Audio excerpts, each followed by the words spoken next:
Di dunia ini, terdapat berbagai macam unsur-unsur yang telah ditemukan. Untuk mempermudah dalam membedakan sifat-sifat unsur tersebut, perlu yang namanya pengklasifikasian. Pengklasifikasian atau pengelompokan unsur-unsur ini dinamakan struktur periodik unsur. Pertama, yang harus kita ketahui adalah bagaimana perkembangan dasar pengelompokan unsur-unsur tersebut.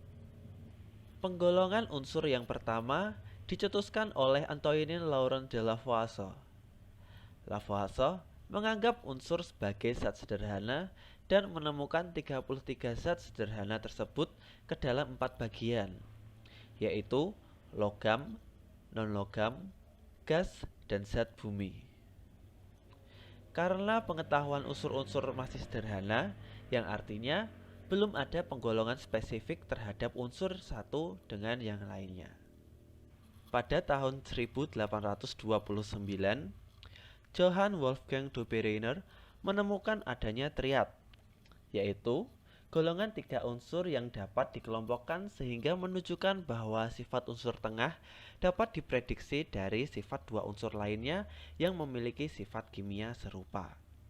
Contoh triad yang ditemukan Dobereiner adalah mengemukakan massa atom relatif strontium yang sangat dekat dengan massa rata-rata dari 2 unsur lain yang mirip dengan strontium, yaitu kalsium dan barium. Triad ini dapat dirumuskan sebagai berikut. Namun, tidak semua unsur dapat dikelompokkan menurut triad Dobereiner ini. Meskipun begitu, hasil pengelompokan ini merupakan upaya pertama dalam penggolongan unsur. Selanjutnya, pada tahun 1864, John Alexander Riemann Newlands menyatakan penemuannya tentang penggolongan unsur yang disebut hukum oktav. Hukum oktav Newlands menyatakan bahwa ketika unsur-unsur diatur dalam urutan kenaikan massa atom, setiap unsur ke-8 memiliki sifat yang mirip dengan yang pertama. Dengan kata lain, sifat-sifat elemen diulang setelah setiap interval ke-7. Namun, hukum oktav Newlands ini hanya berlaku untuk unsur-unsur ringan, kira-kira sampai dengan kalsium.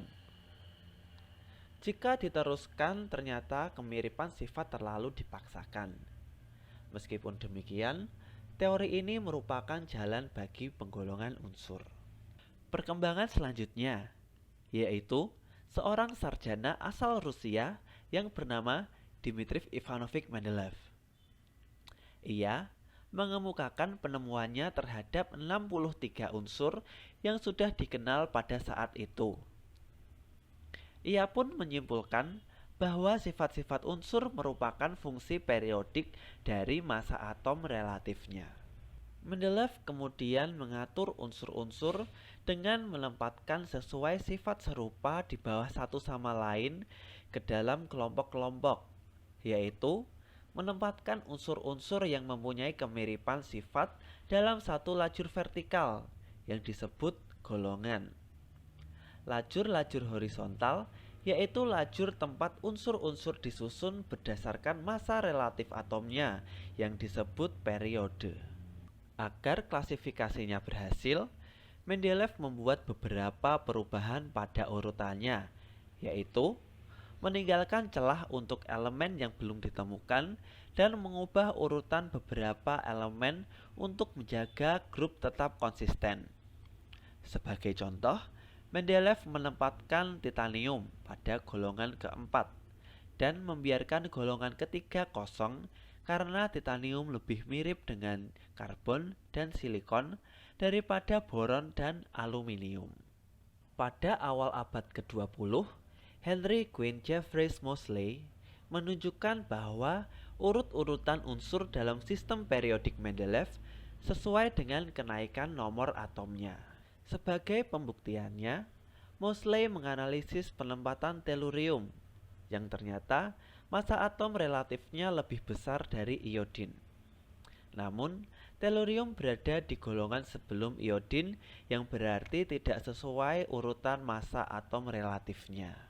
Namun ternyata urutan tellurium dan iodin sesuai dengan kenaikan nomor atomnya, sehingga hal tersebut yang membuktikan bahwa sistem periodik Mendeleev sesuai dengan kenaikan atomnya.